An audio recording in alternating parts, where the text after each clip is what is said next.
What's up, everybody? My name's Colton Lee, and welcome to One More for Safety. Today, my guest is Mark Abrams. Mark is the head content manager for Puremix. Puremix is a fantastic online publication that is all things engineering and producing. They have some of the best in the business, showing you how to record, produce, mix, master, whatever it is. Mark was kind enough to take time out of his busy schedule to talk to me, and we just went over how Puremix is thriving through this crazy time during a pandemic. We gushed about Universal Audio and Luna and Apollos and just geeked out over everything UA. And we just had a really nice chat, and it was great to catch up with Mark, and I hope you enjoy it.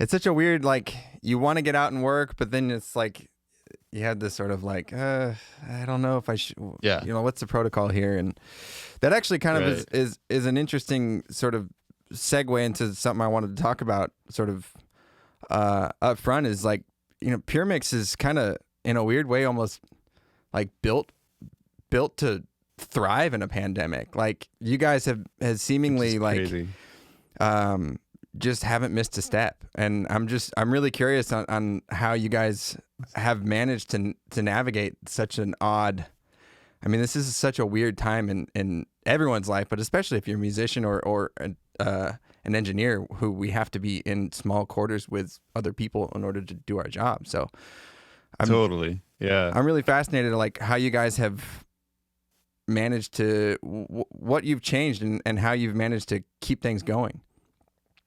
Yeah, definitely. Are we going? Is everything cool with hear me and all that? Yeah, we're going. All right, awesome. Sweet. Yeah. So being an online business, that's like it was kind of business as usual for us in some ways. Mm-hmm. And then the things that we need to be mobile for are obviously like shoots and all that. And we shot with you guys with for Jakir's start to finish, and that was April of 2019, I think, right? Yeah. When we actually did that session. Yeah. So and we're releasing that content now. It's January 2021. So that kind of gives you an idea of the amount of material that we have in advance, right? Or whatever. So that's kind of a thing, is like we're always shooting way off into the future because these things take forever to produce and everything. So that series right after being shot went into post-production maybe a month later. So it takes a long time to get through the editing process. And obviously, there's going to be something like 15 episodes for that start to finish series. So that's at least 15 hours of content. So if you think about making 15 hours of, a movie or whatever, kind of, in a way, it's like making a movie. So, so it just takes a really long time to get through the post-production for that stuff. So we're always kind of buffered with content. However, it has been since, let's see. So I think that if that was 2019, we did maybe like 2 more shoots in 2019 after that. Yeah. And then it just started getting to the point where we're like, all right, guys, like we gotta figure something out. We have to shoot more content. So in terms of like our business as usual, it was all right. Now we have to go and start doing more shoots again, which we just started doing. Oh, cool. This year, one late last year, and then we have another one coming up in your old stomping grounds. Actually, it's going to be at Blackbird. Oh, awesome. So that's it's going to be another start to finish series at Blackbird with another a guy who's been on the site before, has an amazing beard. Okay. Yeah. So that'll be awesome then. That's also that's his old stomping grounds too. Yes, I believe. Exactly. So that will be a lot of fun to watch, and I'm sure that was a blast to shoot too. Blackbird's like I was talking to a friend about it the other day. It's kind of like the Vatican, like this weird, like everybody in recording knows about it and wants to go visit and like see the Holy Land and play with all the stuff. And Absolutely. It's like, I think that a start to finish in there is going to be really cool. And it's going to. Yeah. I kind of describe it as like the US's version of Abbey Road. Almost. Yeah. Which is like our Abbey Road. Almost. Which is like perfect. I'm sure John loves to hear that as the the description for it since he's Right. such a fanatic. Yes. Yeah.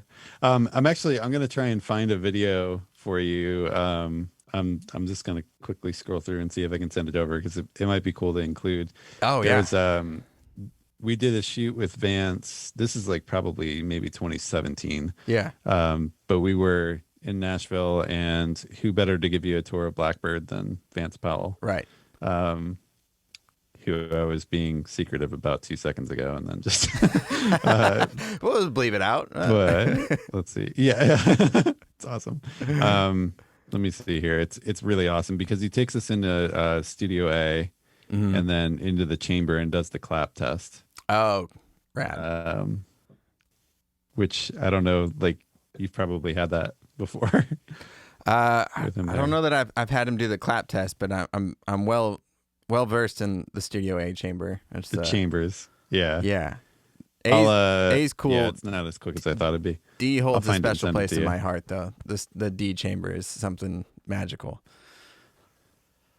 Yeah, nice. Yeah. Actually, I don't think I've heard the D chamber Ooh. over there. Yeah. I mean, it's not as cool and like it doesn't have the big wow factor that A does with the ceiling and stuff, but Right. it's that recognizable like sound. I mean, you hear that and Right. you immediately think Kings of Leon. You Somebody, right? That Yeah, that thing. yeah. That's all that D chamber, and it's almost cheating. Right. You put a drum kit near it and leave Yeah. the door open. It's awesome. It's really cool. That's awesome. Nice. Yeah, I love those spaces where you walk in and you're like, that's that record. Yeah, It sounds exactly like it. like Yeah. oh yeah, That's it's cool. it's this weird like muscle memory almost. It's like oh yeah, Yeah. this is familiar in a weird way, even though I've never been here. It's really Yeah. fascinating how those rooms kind of have their own energy and their own life to it. But Yeah. It's taking crazy. some of Yeah. some of that Puremix, like you guys have adapted and been able to do some shoots like you just said. Is there have you been able to sort of use any of what you've learned doing the stuff for Puremix for your own business and your own studio and sort of Oh my gosh. Absolutely. Yeah. Yeah. So I'll give you a quick background on how I even started with Puremix oh yeah in the first place. Absolutely. So I work at a studio in Columbus, Ohio, called Vaughn Music Studios, and engineering there. For at the time that I met Fab, I've been there for maybe 5 years. I started in the very early 2000s, late 90s, but in Columbus, like, and this is true with any studio person, I think, like we definitely live in our vacuums. And I've actually heard this from Nashville guys too. Maybe you could speak on this, but it's like, even when you're in a city full of other people doing exactly what you do that are super talented and awesome, you don't always get to connect with them oh yeah and all that because you're just working all the time and all of that. So for sure. outside of like, trade shows and events and stuff. But I was feeling very much around that period of time, like I had kind of just got to this, not like, I don't know if it'd be a ceiling, but it definitely got to this place where it's like, I feel there's another step. I'm not sure like how I'm going to make that next step, but I need to talk to somebody who's better than me. And in the people that I'm in a day-to-day interaction with, I don't feel like I'm getting that or whatever. So maybe 2014-ish or something like that, I started just kind of looking out at other things, and I had heard of Puremix too, like I think through Sweetwater, and checked out some like early videos. This is pretty early in the life of Puremix, but I decided like, okay, I'm gonna just make a part of my like yearly expenses is going to be X amount of dollars is going to go to anything educational, and that includes like if I can find in-person master classes, I'm going to do those. If not, it'll be online video stuff or whatever. So my first one was actually an in-person thing with Vance Powell in Nashville. Oh, and awesome. I was found out about that like through Pensado's place. I was really like pretty tight with the group of guys that were kind of working with that, and it was early days of Facebook and all that stuff, so right, it was like a little online community going. And so I found about that one through the Pensado's crew, went down to that, did this like 3-day thing with Vance there, and I was like, this is exactly what I was looking for. I'm in the room with somebody that's like eons smarter than me. Like hopefully one day I'll, have Right. any Yeah. small semblance of that. Um, and I went home from that workshop and went right into a record, and it was like an immediate, like, one, Vance's workflow is just insane, like for anybody who's studied him, and it's very, very committed, and like you're doing things in the moment, you're capturing the sound that you want to have captured, and Yep. it's not like, well, we'll do it later. Right. And It's up like until we that get it point, now. Yeah. yeah, for me personally, up until that point, I think I was starting like when Pro Tools was coming onto the scene, and I didn't have a lot of exposure with big engineers at that point, or like I didn't have a lot of people that I was able to watch make records at that point. So for me, it was always like, yeah, we were kind of making the sounds as we go, but it was definitely happening more in the mixing process, and I didn't realize how backwards it was Right. until that workshop. And a quick thing about that, Vance brought an 8-track head, threw it on the Studer, and we tracked a full rock band on that thing and mixed it the next day. And he was tracking the drums were going down to, I think, 3 tracks. Yeah, Yeah. exactly. Yeah. Yeah. Everybody's like, well, what if you don't like the drum mix tomorrow? He's like, then we'll track it again. Yeah. What do you mean if we don't like the drum mix tomorrow?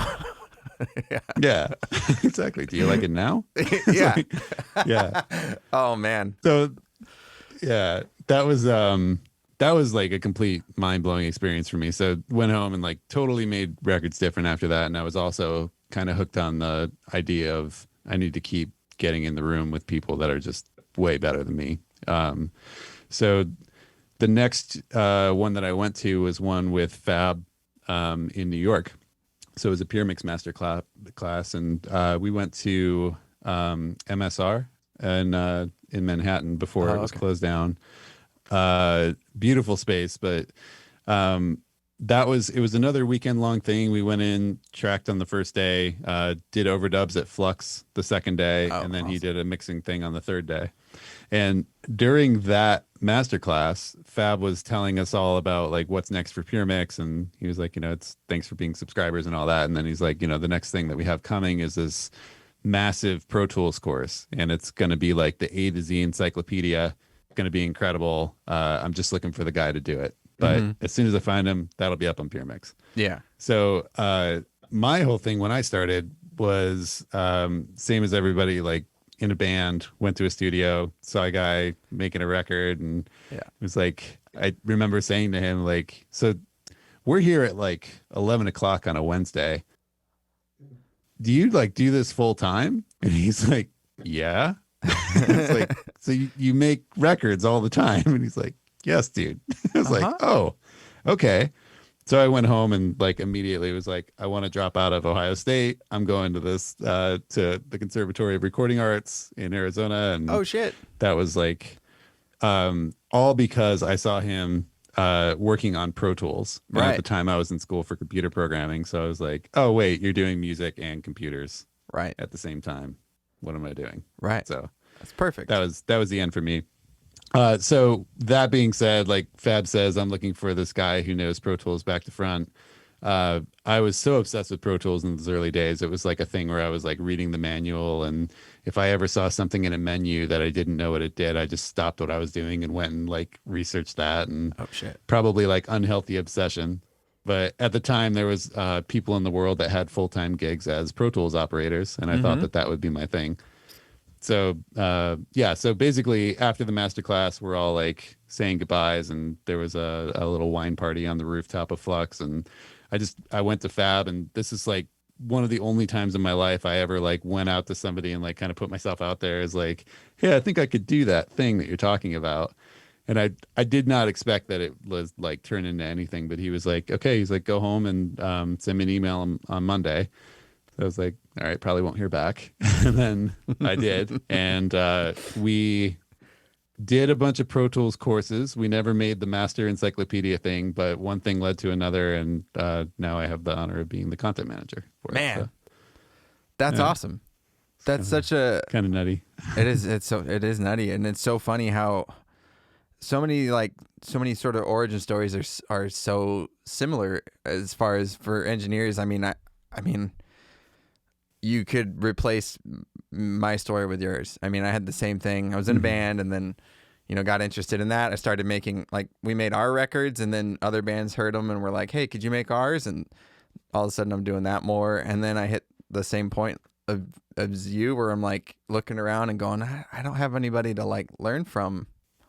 And then, that's how I ended up in Nashville. That's how I met Jakir. That's how the whole thing happened. It's just funny when you put yourself out there, you can, that's the only way to do it in the music business. Is the only way to get anywhere is put yourself in the positions where you're really kind of outside your comfort zone. And, right. I mean, you're the perfect example of how it really paid off like big time. That's awesome. Are you guys ever going to you going to revisit the Pro Tools Encyclopedia? Definitely. Yeah. And, we had developed a lot of the content for it, and it kind of wound up being a thing where, there were just some changes happening in the company that sort of led us down the path to where we are now, as far as like structure and who's doing what and all that. But it's very much everybody's wearing multiple hats and all that stuff. So as things kind of changed internally, it just became a thing where we were working on the thing, and then it decided, all right, we need to actually shift more efforts over to this thing. And so it was just kind of like reorganization and reassignment of resources and all that. So yeah, well, I mean, it got you in the door. door. I definitely hope to. Yeah. Yes. Now right. I know who to call when I'm like, where's that damn setting? I can't ever. I'm so bad sometimes with Pro Tools. It's like Danny was always like the best resource for that, because he was very similar to you of like, I'm gonna go do this and look this thing up, and like I was always like just on to the next thing, and like let's keep going, and then I'd always be like, what was that thing? I think there's something important about that though, because it's good to know all of those things, and it is really nice where I run into a problem and I'm able to fix it quickly and all that stuff. That's all great.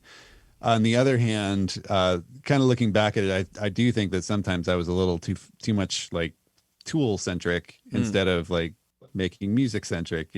Sure. So there's a fine balance of like, let me focus on why I'm here, which is to make music, versus like, I have to know how to do this automation setting that I might only use twice.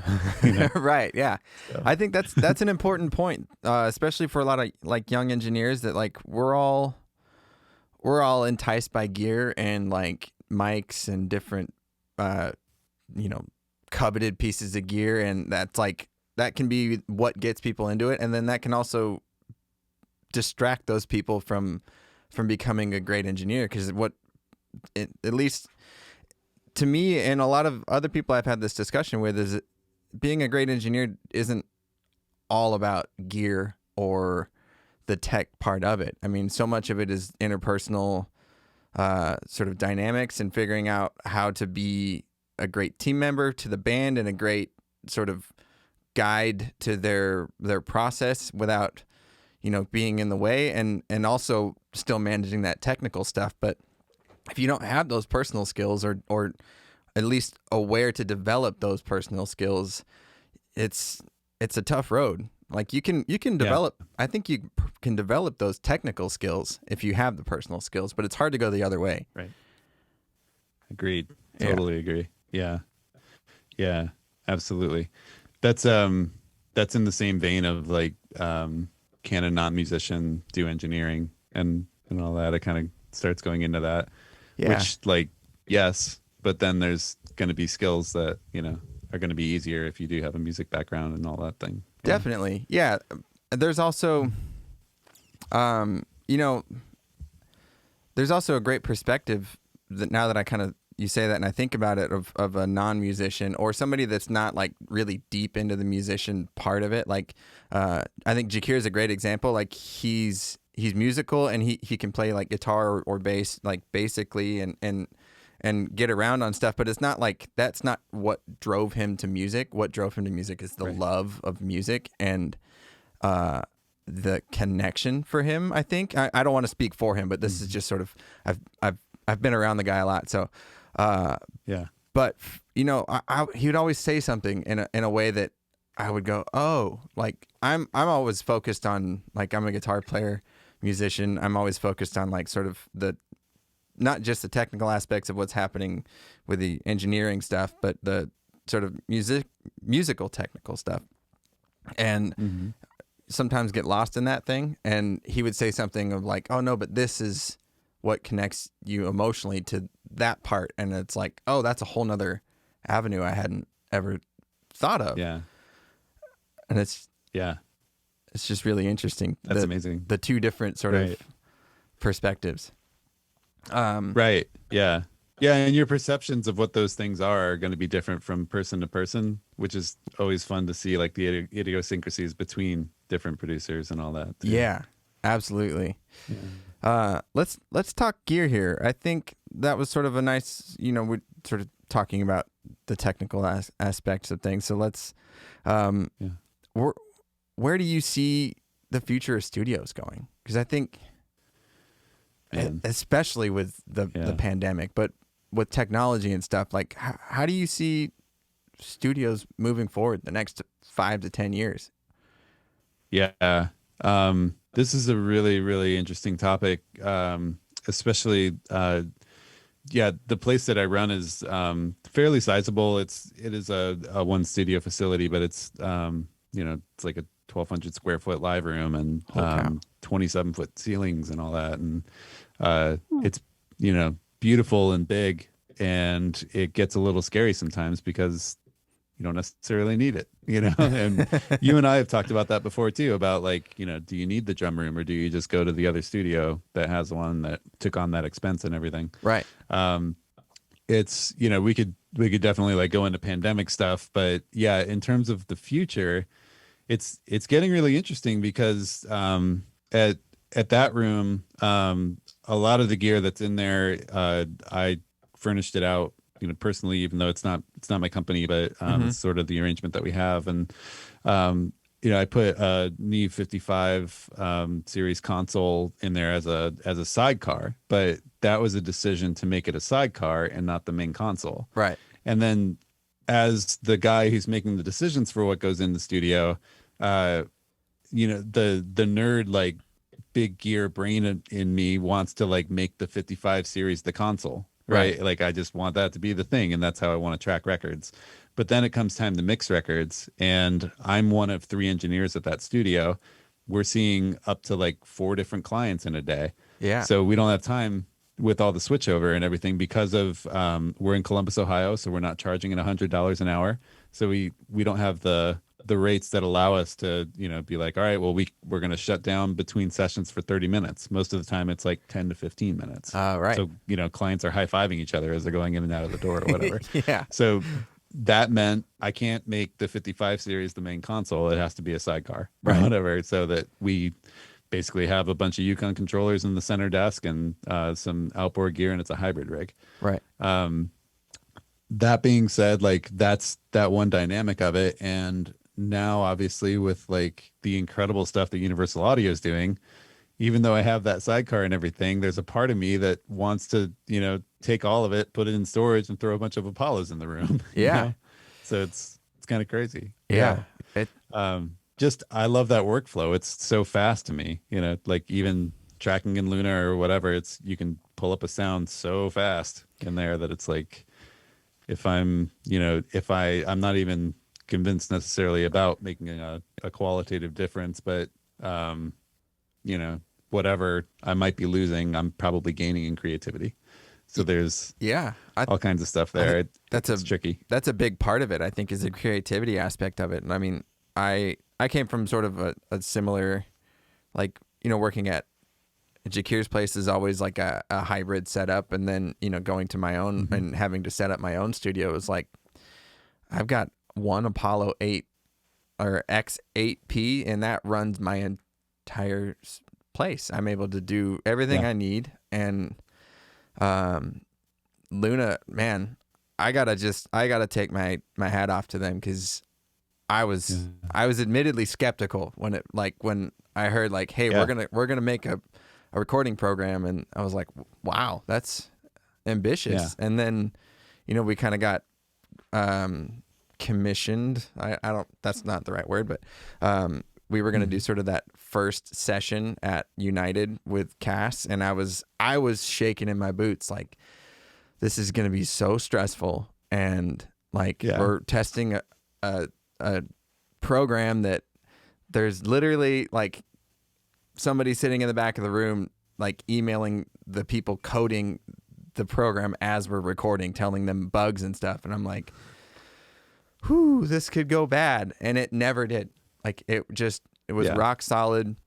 I talked to the band afterwards and they were like, oh, we never knew when you had a technical difficulty. If you ever had one, we never knew. I was like, okay, that's great. And then when Nice job. Hats off to you. when it came out and I started working at home, I was kind of, again, like, man, I'm so dug in with Pro Tools. I've been in Pro Tools forever.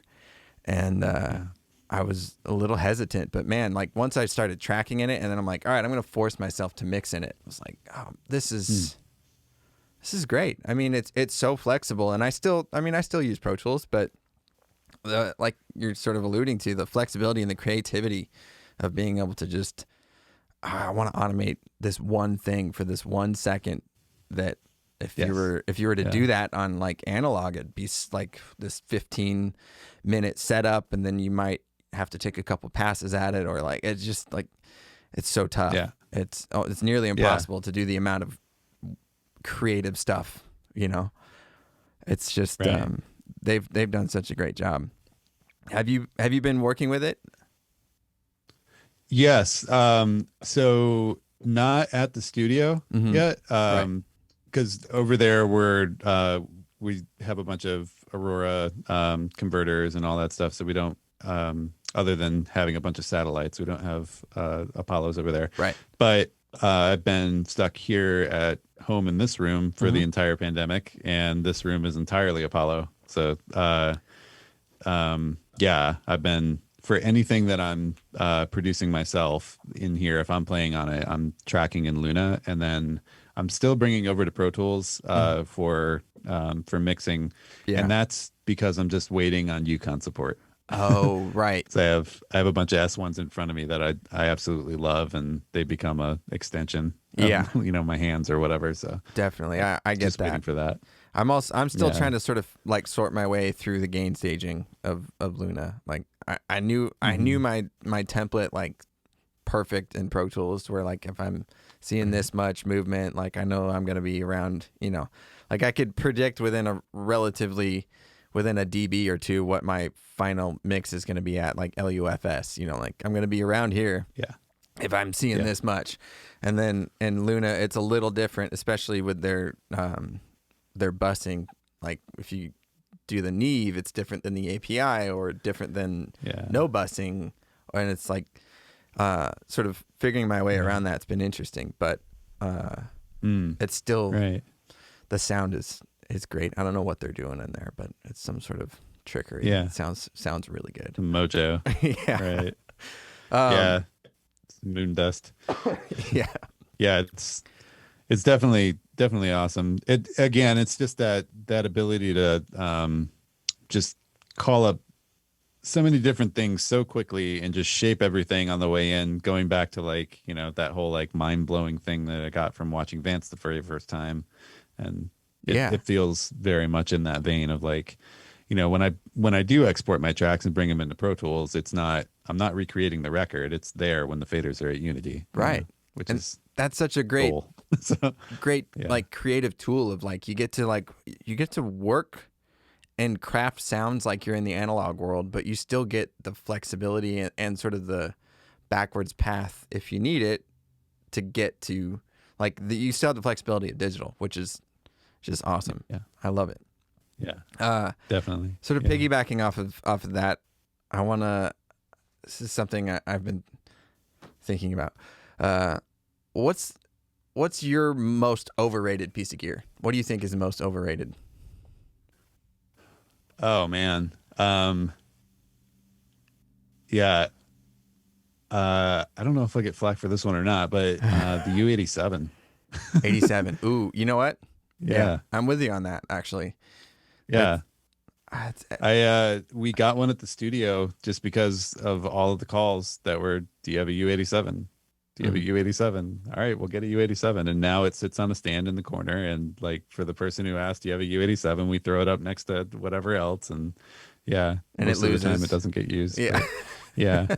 Yeah.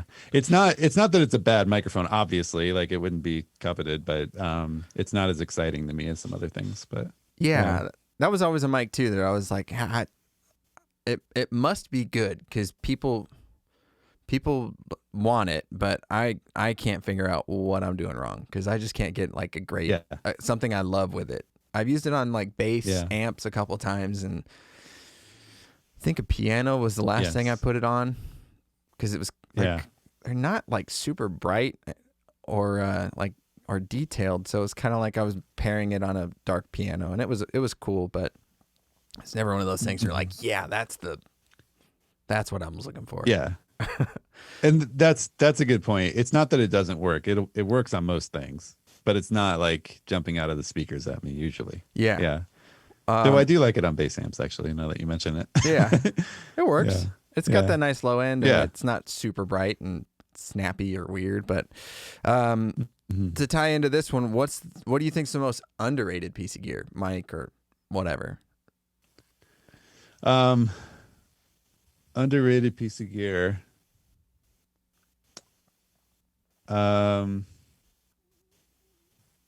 This is going to be a little bit of a weird answer. So we just, not to do another shout for, I'm turning it into an Apollo commercial, but I am blown away at the value of that. But I Yeah. don't think that they're underrated either.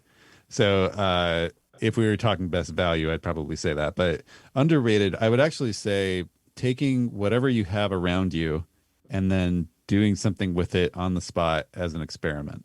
So that could be like, you've got a guitar that's recorded, whatever, you don't even have a DI, just sending that back out and reamping it through like another guitar pedal and like into an amp, and then miking the room and stuff like that. Like not necessarily good pieces of gear, but that kind of creativity of like, yes, I've already got this thing, but I'm going to take this weird, like these things that are laying around the room that I haven't touched in a while and just like try to make something happen with that. And maybe it'll be a big failure, or like even during the tracking session, like taking another snare mic and routing it through a guitar amp and putting it off in a booth with the delay pedal on it, that kind of stuff. Like that can be crappy gear. That's the best part. Like that's when I know I'm like in it and having fun when I'm recording. When like you're a week in and you're like, all right, let's do this acoustic overdub. I'm like, all right, I'm going to throw this 57 up with it and throw that through a pedal.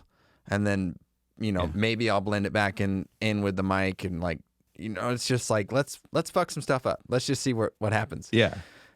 That's just like totally going off the beaten path of like, well, I saw on X video that I could put the mic here and that's going to be a great sound. And then I record it and it's good. And then we keep going. Like, that's what's underrated, is like throwing that stuff out of the window sometimes. And it's just like finding the trick, figuring it out instead of like, I think that's you just touched on something really important of like, everyone always wants the answer or the key. Like, how do I get a good bass drum sound? I was like, well, you got to record a lot of bad ones. Like, I mean, there's no real, like, you put it right here and it sounds great, and you do this with a Neve and then you're done. It's like, you got to just get in and be creative and figure out how to make what you got work. It's just, there's no quick path. And that's a really good point of get in there and mess around a little bit. Yeah, definitely. The biggest thing that I have learned, like from kind of the unique position of being able to talk to all the different amazing people that I get to talk to with Puremix and be in the rooms for those shoots and see all of those things. The biggest thing that we kind of harp on this on the live streams, at least I harp on it. I'm kind of a broken record about it. The biggest thing I think I've learned is intention. And it, again, it kind of goes back to that same thing of like the very first like Vance Powell workshop or whatever, but it's moving. Like the best sound is the one that in that moment you decided the kick drum needs to be this, and it's either it needs to be a scoop thing or it needs to be a pillowy thing or it needs to be an old school vintage thing. But I'm deciding that because I'm hearing the lyric that's doing this and the song is telling me I need a vintage sounding kick drum for this. So that means I'm going to go get this microphone, and until it sounds that way through the speaker, then I'm not there. Right. But when those two things kind of align and you've decided like, this is what the sound of this thing will be, my intention is to create this. There's nothing in the world that can say that you did a bad job of that. Right. Yes. So as like as long as you're moving forward with intention. Now, like somebody might hate your intention, but that's on them. Yeah. You know, That's too. So everyone's gonna yeah, hate something. No, yeah, that's a really good point, and it's funny. I think back to a session I was doing, I don't know, a couple years ago, and the guitar player for this band, a really well known band, but he's just like he wanted to set up like 8 amps and like have them all running and mic them all and do multiple mic thing. And I had like 8 channels on our desk going, and I was bussing it all down to one track. And he's like, "Oh, we can rebalance this later, right?" I was like, "No."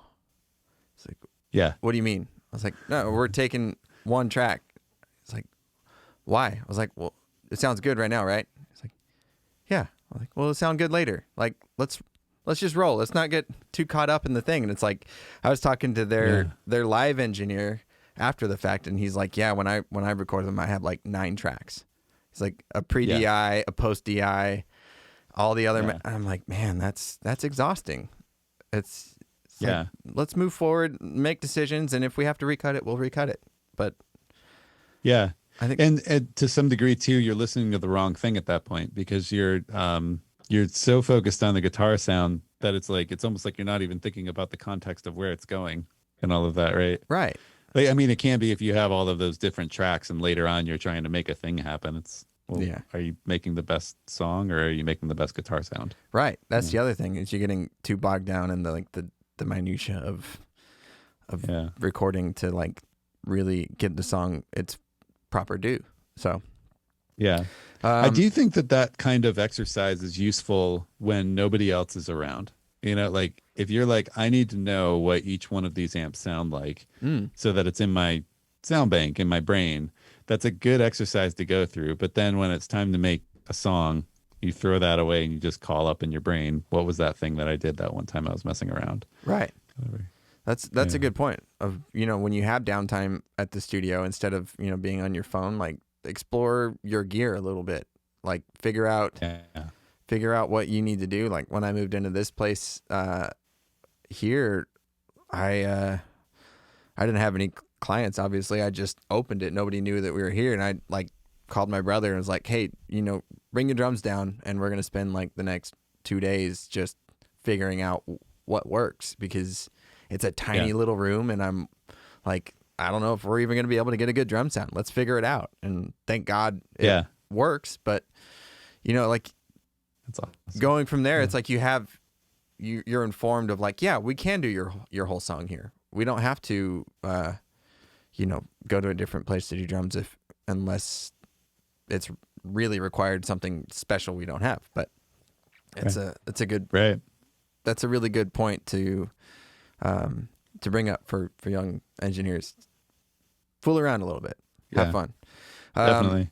Learn the space. Yeah. Piggybacking off of that gear, what's the one plugin? I'm gonna exclude FabFilter Suite because Okay. that's just I was too just easy. gonna be like FabFilter. Yeah. Like, what's the plugin that you couldn't do a mix without? Excluding, you know what? I'll only pull one of those out. I'll just say no FabFilter Pro Q3.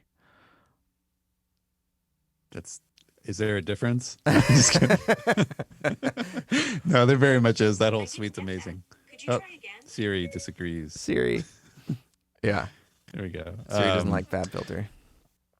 Yeah. Okay. One that I couldn't live without that's not the Pro Q3 would be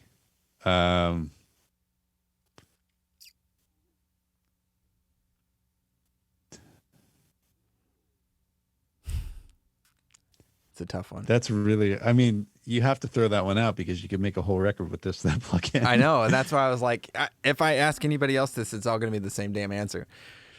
Yeah. It's hard because so many things change based on the record. Obviously. If I don't really have any like desert island stuff other than that one that you just said. I would maybe say I wouldn't at this point right now, I wouldn't want to do one without the ATR 102. Mm, So I love what that thing does on the mix bus. okay. But it's not always right either. Yeah. Actually, just last week I took it off of something.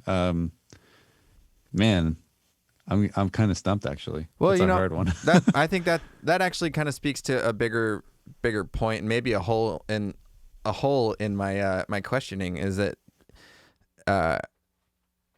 every record's different, and they're all kind of going to be dependent on source or what you're going for. And a plugin like Pro Q3 that's so flexible and transparent is necessary for. That's the only thing that can really be universally used is something like that, because it's so versatile and I guess transparent. You can make it weird, but right. I mean, it's just I think that's maybe the best plugin ever made.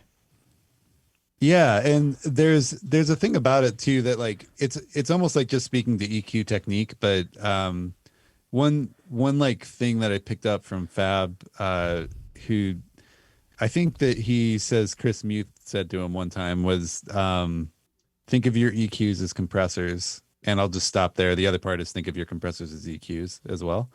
But he very early on showed me how he could kind of like, if you have say you have a loud note in the vocal, it's like a rock vocal, and there's one part where they jump out and scream. Mm-hmm. It's usually like a burst of energy at like 2 to 3K or something like that.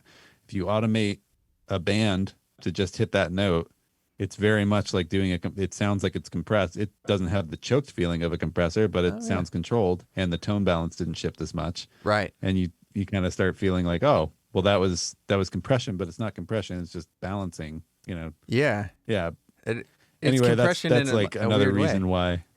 Yeah.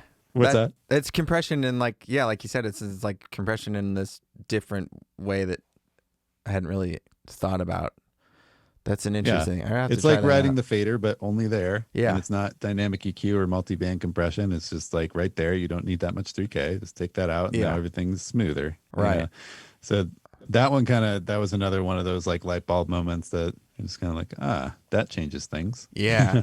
I love those where you're like, I'm not going to like throw another 1176 on there just for that note. Yeah. Well, I'm gonna, but I'm probably taking off later. Yeah. Right. I want to do some 5 rapid fire questions if you're cool with that here. Sweet. Yeah. Favorite bad 80s or 90s action movie? Awesome. Favorite one? Demolition Man. Yes. That's a good one. Yeah. That is a good one. I watched that like a year ago, and it's still awesome. I was actually pretty surprised. What's the deal with the 3 seashells? Yeah. I actually looked that up. I think they never, like, nobody ever addressed it. It still is like just this thing. Yeah. Yeah. It's not a thing from anywhere. Doesn't make any sense. No. Just pulled it out for the movie. Yeah. That's hilarious. Yep. Yeah. What's the last song or album you downloaded? Great one. Downloaded. Or streamed, I guess. I don't know. Okay, streamed. Let's go with streamed. I'm really into this artist named Sohn, which is spelled like John, but with an S instead of a J. So Sohn. Yeah. He did a live record with an orchestra, so I checked that out. I don't know if it's my favorite thing that he's done, but I really like that. But that artist is probably the last one that I streamed, that album, and then others as well. So yeah, I think you sent that. It's a really cool blend. Yeah, it's cool. I liked it. He's cool. Yeah. It's I don't even know where I found it, or that artist. I don't know where I found out about him. But yeah, I like his records. Yeah. If you could put a studio anywhere in the world, where would you put it? Nice one.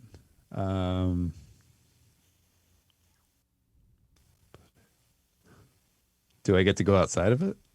Yeah. Yeah. This is like dream studio. You get like, you hit the lottery, you got fuck you money, like wherever you want to go. Oh, nice. Man. Probably somewhere in maybe the Caribbean. Okay. Nice. Maybe. Little like Lenny Kravitz vibe. Doesn't he's got one down there, right? I think so, yeah. I I think haven't been to Costa Rica, but that also seems like it would be an option.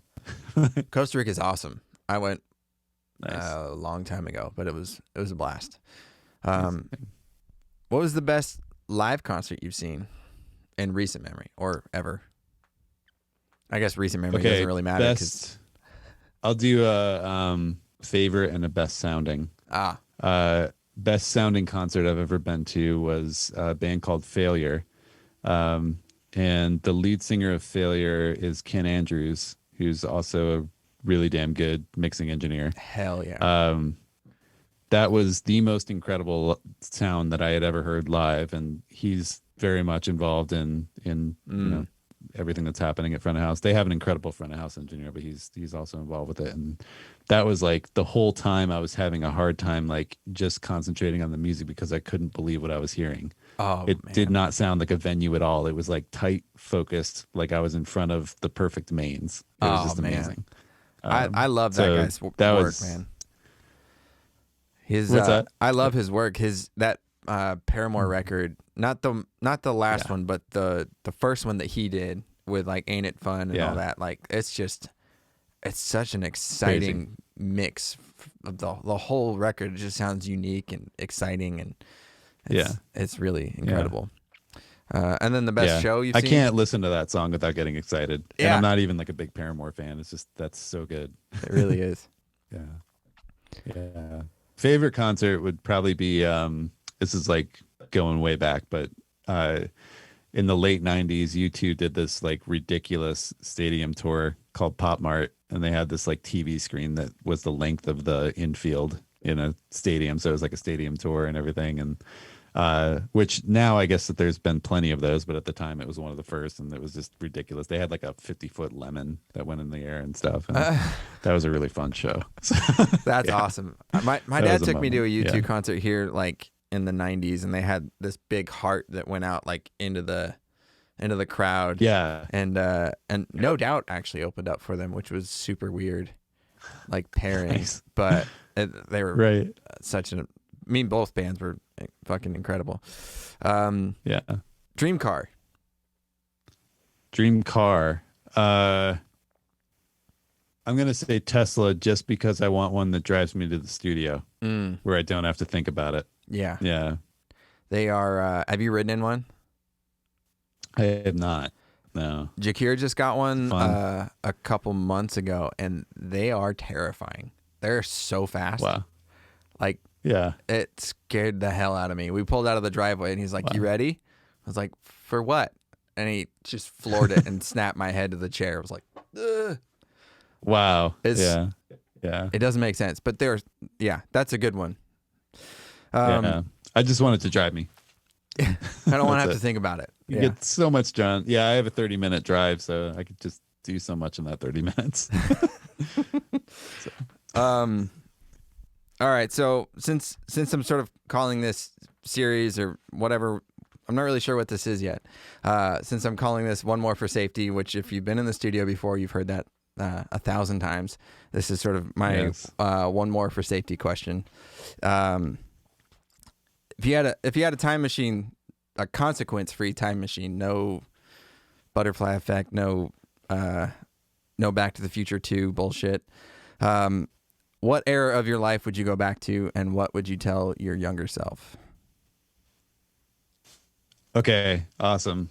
That's a good one. I would go back to me getting out of audio school and probably saying don't freak out as much, because it's terrifying when you get out of audio school and you wonder how you're ever going to get a job. I'd probably go back to that moment. I do, like, in all seriousness, looking back at that time, it was super stressful, and I think I probably took a lot of gigs. I never took anything that wasn't outside of music. I just talked to somebody yesterday about this who had just graduated and was kind of asking about career path and stuff. And one thing that I did that I'm happy about was, before I left for the conservatory to go off to audio school, I was leaving my job and I was working at what was called the Spencer's Gifts. It's like this novelty weird gift shop. We have those. You know it, but Okay, yeah. So I walked out of there and I remember, I was probably like 19 and I like turned around and looked at it for a second and I told myself this is the last job that you ever do that doesn't have to do with music. And I was able to keep that promise to myself. I had to like sidestep a couple times and do like the Guitar Center thing for a couple months, and I had a very short stint at Sweetwater as a sales engineer Nice. and stuff. But I did keep true to the like, if it's not music, don't do it. However, I also would do like kind of random things like not necessarily a bad thing, but I worked as a front of house guy at a rock club for a little while, and um, that would lead to like, okay, I was out working until 3 a.m. last night, which means I got a late start the next day, and then it's like, oh, I'm tired, and I only have one client today, so I'll just work for a few hours or something. There were like periods in my life that I can look back at, especially like in the early days, in my like early 20s, where I think if I had just been like, dude, like in 1 year, you're not going to care about that $100 that you might make tonight by throwing away this entire day to go do that gig. Yeah. Stay here and focus and do what you want to do, which is like ultimately produce records. Yeah. So if I were to go back there, I would tell myself like every day starts with what do you do today that moves the needle? And if there's not one thing that moves the needle, it can be a hair, but something has to move the needle. Yeah. Otherwise, it's kind of, it's not really pushing you to where you either made the goal to be or, said you wanted to be, and you're kind of lying to yourself. So that would probably be my advice to my younger self that I, when I'm on old man soapbox or whatever, that's usually what I'm telling people is just like, make your decision, stick with it. And yeah, it can be tough at times or whatever, but in the long term, I think it pays off.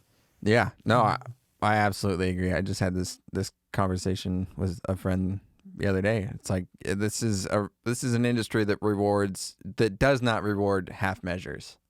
This is right. Like you have to be you got to be all in. And I, like you, have been in music and done pretty much music exclusively for the last like 10 years. I've taken other jobs on the side to help, but they've always just been a means to like help get through the times where things are slow, or I need just a little bit of extra time. Like, sometimes you go and you may not have a gig for like a month or two, or right now, who knows with what's going on. Yeah. But work at Amazon for a little bit, or, I was a personal trainer for a little while. Like you sort of set your own hours and then go right back to like every day. Let's, like you said, move the needle. If you're not constantly sort of pushing forward, you're never really going to quite get where you want to go in this industry. Right. I'm I really want to add a grateful. little bit to it because there's you never know what somebody else's like two things with that. Like you never know what somebody else's story is, and their path is not necessarily yours, and all of that. Yeah. And mine wasn't like it wasn't necessarily that like I didn't need the money, because I certainly had all of those times of like I have to pay rent tomorrow and I don't have $200 to do that. I had those moments too, and it was $10 for groceries this week or whatever. Like all of that happened, but so it's not to say like you should never take another gig to make ends meet and not do your responsibilities. Sure. That's why I did the front of house things or whatever, whatever it happened to be. But yeah, in general, I think like even if you have to do those things, at least say, okay, I do have to go do this gig, or I have to work these hours, or I have to keep this other job. But today I have to do something that moves the needle, even if it's just for an hour today or whatever it is. Yeah. No, that's a really good point, and I think that'll be helpful for people to hear. I'm really glad we got to do this, man. I thank you for taking time out of your busy schedule to talk to me and sort of shoot the shit here. Anything you want to plug? Instagram? Anything you got cool coming up, or projects, or? I want to plug your article on Puremix. Oh, because you have a backstory and tons of really, really useful stories, and that article I think is really, really great. So I think that people should head to Puremix and check out Colton's article. Well, thank you. one day I'll start a podcast so I can interview you so that people can hear that stuff. All right. Well, I'll be there whenever whatever you need, man. I'm there for you. I appreciate your kindness and your guidance. And I'm really glad that we got to meet, and I hope to talk to you again soon, man. I appreciate it. Absolutely. Same here. Yeah. Thanks, Colton. Yeah, thank you, man. I'll talk to you later.